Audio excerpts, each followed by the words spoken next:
మిత్రులారా, గద్దరన్న వర్ధంతి సందర్భంగా కొన్ని ముఖ్యమైన విషయాలు మీకు చెప్పదలుచుకున్నా.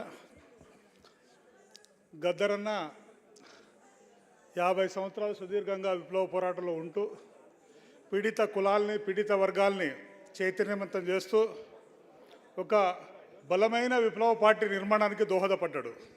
ఇది మన అందరి ముందర ఉన్న సత్యం. నేను చిన్నప్పుడు 7th క్లాస్లోనే గద్దరన్న పాట వినేది.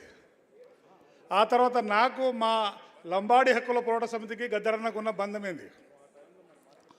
మేము వీరన్న పార్టీలో ఉన్నప్పుడు లంబాడి హక్కుల పోరాట సమితి మేము స్థాపించాం వీరన్న డైరెక్షన్లో. మా తండాలో మా రాజ్యం కావాలి, ఆదివాసులు మా గూడెంలో మా రాజ్యం కావాలి, ఒక బలమైన నినాదం వస్తున్న క్రమంలో లంబాడి హక్కుల పోరాట సమితి నిర్వహించిన ప్రతి బహిరంగ సభకు హైదరాబాద్లో, వరంగల్లో ఏ సభకైనా గద్దరన్న వచ్చి లంబాడీల డిమాండ్ న్యాయమైన డిమాండు, తండాల్ని గ్రామ పంచాయతీ చేయాల్సిందే అని మా ఉద్యమానికి అండగా సపోర్టుగా పాట రాయడంలో ఇవాళ ఆ క్రమంలో భాగంగానే లంబాడీ తండాలు 3000 గ్రామ పంచాయతీలు ఏర్పడ్డాయి. గద్దరన్న ఏం చేసిండు అని మీరు ఎవరు ప్రశ్నించే వాళ్ళకి జవాబిది. లంబాడి హక్కుల పోరాట సమితికి ఫౌండరు మా రోజు వీరన్న, మేమంతా పాత్రధారులమే. కానీ వీరన్న త్యాగం కనిపించదు. ఆ ఉద్యమంలో బహిరంగంగా పాల్గొన్న గద్దరన్న మేము చెప్పుకుంటాం మేమే చేసినామని.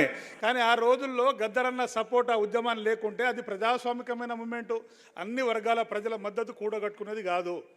దాన్ని వెనుకల దర్శకత్వం పాత్ర వీరన్న వహిస్తే సపోర్టుగా ఆ సంఘాలకు బలోపేతం చేసిండు గద్దరన్న.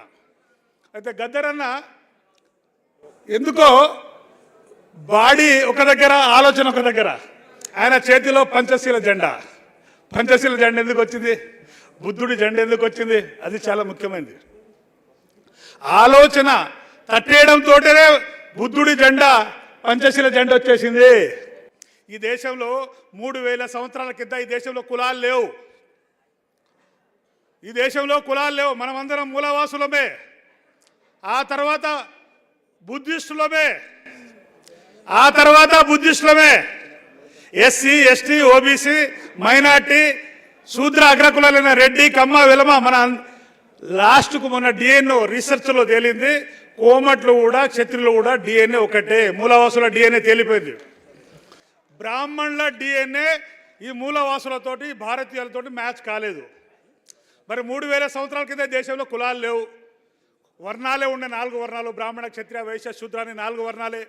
ఇగో ఈ వర్ణ వ్యవస్థకు వ్యతిరేకంగా, బ్రాహ్మణులకు వ్యతిరేకంగా బుద్ధుడు తన రాజ్యాన్ని, రాజభోగాన్ని వదిలేసి తన సిద్ధాంతాన్ని భూమిలో చల్లిండు. కాబట్టి 700 సంవత్సరాలు సామ్రాట్ అశోక్, చంద్రపూర్య గోప్త్ 7 తరాలు పరిపాలించగలిగారు.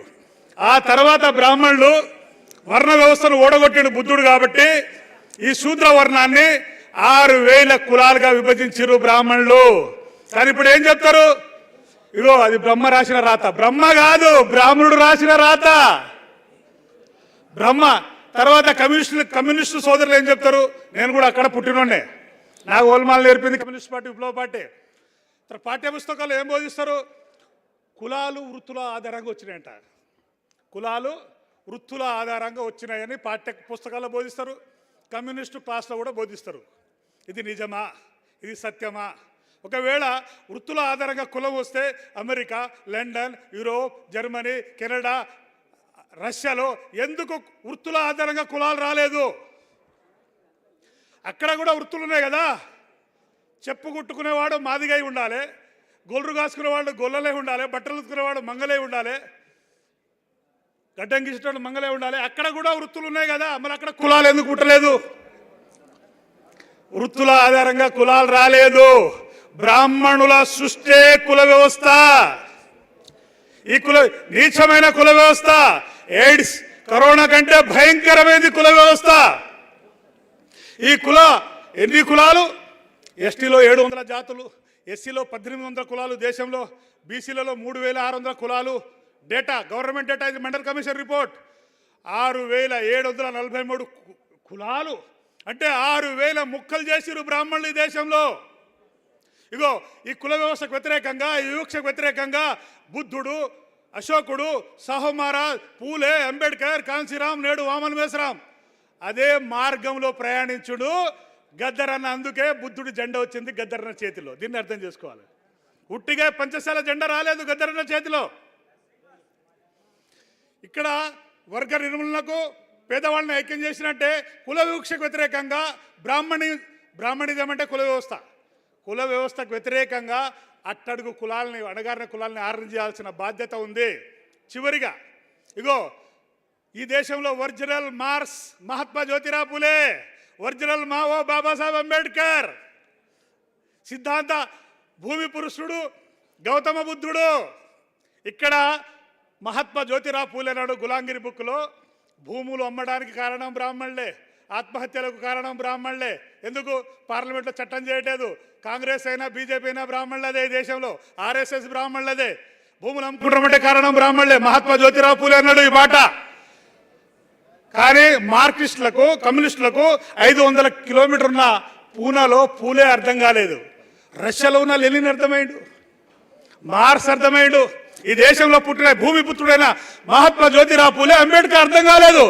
గద్దరన్నకు చివరి దశలో పూలే, అంబేద్కర్, బుద్ధుడు అర్థమైంది కాబట్టే పంచశీల జెండాను మోసుకున్నాడు. ఇది మనం అర్థం చేసుకోవాలి.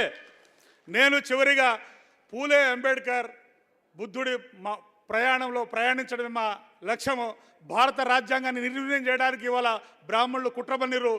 ఈవీఎం, ఎలక్ట్రానిక్ ఓటింగ్ మిషన్ ద్వారా బాబాసాహెబ్ అంబేద్కర్ రాజ్యాంగాన్ని, ప్రజాస్వామ్యాన్ని హత్య చేయడానికి పూనుకున్నారు. రాజ్యాంగం, ప్రజాస్వామ్యం బతకాలంటే ఈ దేశంలో బ్రాహ్మణులు తెచ్చిన ఎలక్ట్రానిక్ ఓటింగ్ మిషన్ని బ్యాన్ చేయాల్సిందే. రాజ్యాంగానికి ఓటు ఎంత ముఖ్యమో ఈ దేశంలో బాబాసాహెబ్ అంబేద్కర్ ఇచ్చిన రాజ్యాంగాన్ని రక్షించుకోవాల్సిన బాధ్యత ఉంది. అదేవిధంగా గద్దరన్నకు లంబాడీ హక్కుల పోరాట సమితి తరఫున, అణగారిన కులాల ఉద్యమాల తరఫున జై భీమ్, జోహార్, జై పూలే, జై అంబేద్కర్, జిందాబాద్, భారత రాజ్యాంగం. Thank you. ఇప్పుడు కళాకారుడు సాంబన్న తన బృందంతో